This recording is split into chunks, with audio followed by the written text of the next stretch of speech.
सन 712 का वक्त था। हिंदुस्तान की ज़मीन अजनबी सी थी। दरियाए सिंध के किनारे हवा में बारूद की बू थी।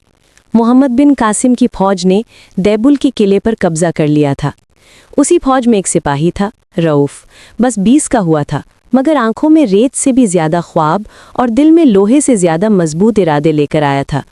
रऊफ की तलवार ने पहली बार किसी का खून दैबुल के किले के नीचे किया था। उसकी तलवार का नाम था सजनी। हर जंग में वो सजनी को इस तरह संभालता जैसे कोई महबूबा को गले लगाता है। हर वार उस तलवार का उसके दिल से ताल्लुक होता, हर जख्म उसका अपना लगता। लेकिन जंग से बढ़कर रऊफ एक और जंग में उलझ गया। दैबुल के बगलों में एक गांव था, मक्खर। वहां एक लड़की रहती थी, मीरा। काली जुल्फें, गहरी आंखें और दिल को छू लेने वाली मुस्कुराहट।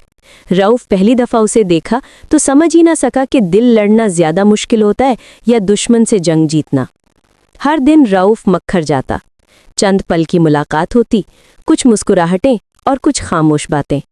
मीरा जानती थी कि Rauf isn't one of them, ना जात से ना रिवायत से, लेकिन दिल तो दोनों का एक ही जुबान समझता था, मोहब्बत की।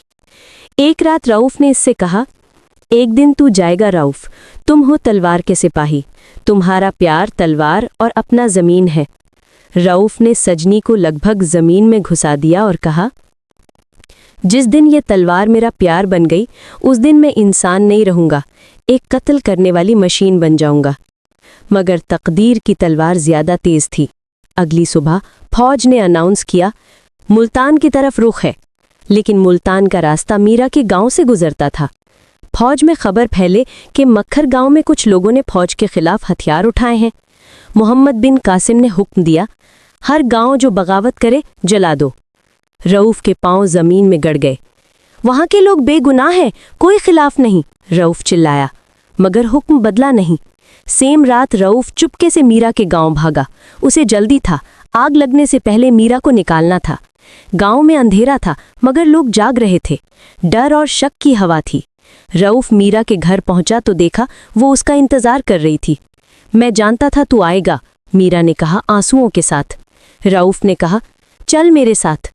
मीरा ने कहा, ये मेरी मिट्टी है, मैं इसे छोड़ नहीं सकती। रऊफ झुक गया, उसकी आंखों में परेशानी थी। तभी पीछे से आवाज आई, ये है दुश्मन का जासूस। गांव वालों ने रऊफ को घेर लिया। किसी को नहीं पता था कि मीरा उससे प्यार करती है। अक्सर मोहब्बत को वफादारी का दुश्मन समझा जाता है। किसी ने तलवार उठाई। मीरा चिल्लाई, मत मारो, मगर देर हो चुकी थी। एक छुरा रऊफ की पीठ में घुसा दिया गया, दूसरा उसके सीने में। लेकिन सजनी उसके हाथ में थी। उसने 4 और घायल किए। लेकिन एक सिपाही अकेला कब तक लड़ता। रऊफ ने हत्था गिर गया। मीरा उसके ऊपर झुकती है, उसका सर अपनी गोद में रखती है। रऊफ के होठों पर हल्का सा मुस्कुराहट थी। कहा था ना, जब तलवार प्यार बन जाए तब खत्म समझना। उसकी सांसें थम गईं। सुबह मोहम्मद बिन कासिम के फौज वहां आई तो सिर्फ एक जली हुई बस्ती मिली। एक जवान की जली हुई लाश और उसके हाथ में एक चिमटी हुई तलवार, सजनी। और एक लड़की जो किसी को मिल नहीं सकी। कहते हैं सजनी की धार अब भी रस्ट प्रूफ है। उस तलवार को हर रोज रात को कोई एक लड़की धोती है, जिसका प्यार उसी तलवार से उसके दिल तक गया था। इश्क और जंग दोनों का अंजाम लहू होता है, बस फर्क इतना है, एक लहू दुश्मन का होता है, दूसरा अपनों का। कहानी का अंजाम।